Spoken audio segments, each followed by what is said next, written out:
এখনো স্বজনদের অপেক্ষা। আর নিহত আলামিনের সন্তানরা এখনো জানে না যে তাদের বাবা কোথায় আছে। স্বজনরা বারবার তাদের খবর দিচ্ছে যে তাদের বাবাকে ঢাকায় নিয়ে যাওয়া হয়েছে। আসলে এই মুহূর্তে আমি চাঁদপুর 250 শয্যা বিশিষ্ট জেনারেল হাসপাতালে আছি। এখানে এখনো বেশ কিছু স্বজন এবং এলাকার লোকজন অপেক্ষা করছেন, যেহেতু আলামিনের মৃতদেহটি হাসপাতালের ভেতর রাখা আছে।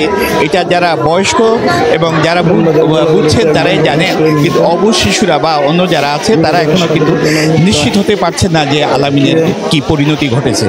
আজ রাত 9টার পর ঠিক 9:30 থেকে 10:45টায় চাঁদপুর শহরে যে পুরান বাজার এলাকাটি আছে, অর্থাৎ একদিকে মেরকাটিস এলাকা, অন্যদিকে দিতাইকুচ, এই দুটো এলাকার যে যুবকরা আছে তাদের মধ্যে মূলত আধিপত্য বিস্তার নিয়ে আপাতত আমরা এমনটি জানিয়েছি যে আধিপত্য বিস্তার নিয়ে দুপক্ষের মধ্যে ধাওয়া পাল্টা দেওয়া, পরে সংঘর্ষের ঘটনা ঘটে এবং এক পর্যায়ে সেখানে পুলিশ গিয়ে পরিস্থিতি নিয়ন্ত্রণ আনে। তার মধ্যেই কিন্তু আলামিন নামে একজন যুবক, যার বাবা ছিলেন আব্দুল মজিদ খান ডেঙ্গু, তিনি 1 নম্বর ওয়ার্ড পৌরসভা আওয়ামী লীগের সহসভাপতি।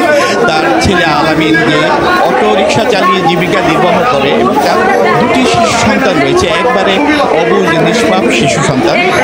তারা বলা যেতে পারে এই মুহূর্তে যে বাবাকে হারিয়ে তারা নির্বাক, তাদের মধ্যে হয়তো কিছুটা তারা আঁচল করতে পেরেছে, তারপরেও তারা কিন্তু বাবাকে খুঁজে বেড়াচ্ছে। আর আলামিনের বড় ভাই সোহাগ এখনও সে কিন্তু মাতম করছে তার ভাইয়ের মৃত্যুর জন্য, যারা দায়ী তাদের শাস্তি দাবি করছে এবং তার আলামিনের কুকুর আছেন বা অন্যান্য যে স্বজন আছেন বা এলাকাবাসী আছেন, তাদের আসলে একটাই চাওয়া যে এই নির্মম হত্যাকাণ্ডের তারা বিচার চাচ্ছেন।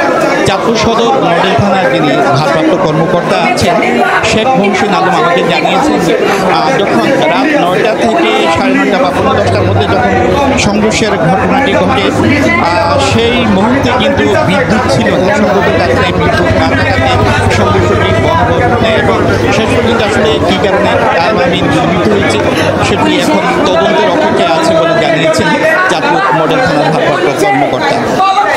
সবশেষ যে তথ্যটি এই পর্যন্ত পুলিশ আহত হয়েছেন এবং এর মধ্যে বেশ কয়েকদিনকে প্রাথমিক চিকিৎসা দিয়ে ছেড়ে দেওয়া হয়েছে, আর বাকিরা হাসপাতালে ভর্তি আছে। তো এই ছিল আমার কাছে চাঁদপুর 250 শয্যা বিশিষ্ট হাসপাতালের সামনে থেকে চাঁদপুর শহরের পুরান বাজারের সংঘটিত ঘটনার সবশেষ।